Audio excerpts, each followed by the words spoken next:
സ്നേഹപ്പെട്ട എല്ലാവർക്കും പ്രതിദിന ചിന്തയിലേക്ക് സ്വാഗതം. വെയിലറിയപ്പോൾ യഹോവയായ ദൈവം തോട്ടത്തിൽ നടക്കുന്ന ഒച്ച അവർ കേട്ടു. ഉൽപ്പത്തി പുസ്തകം 3-ാം അധ്യായം 8-ാമത്തെ വാക്യം. ദൈവം നമുക്ക് വേണ്ടി സൃഷ്ടിച്ച പറുദീസയായിരുന്നു ഏദൻ.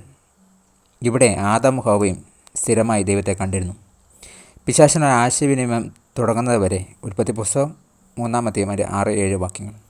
ആ സമയം എല്ലാം വ്യത്യസ്തപ്പെട്ടു. വെയിലാറിയപ്പോൾ യഹോവയായ ദൈവം തോട്ടത്തിൽ നടക്കുന്ന ഒച്ച അവർ കേട്ടു.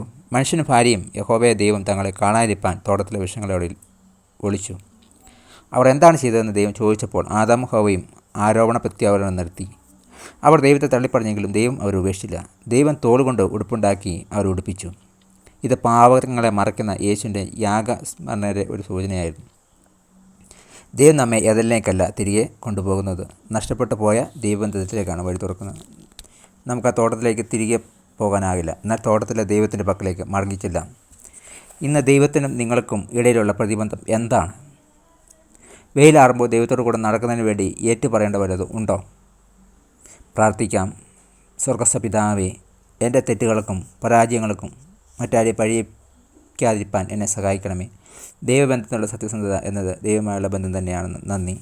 Thank God. God bless you. പുതിയ ദിവസം പുതിയ അനുഭവങ്ങളാണ് ദൈവം നിറക്കട്ടെ. God bless you in Jesus name. Amen.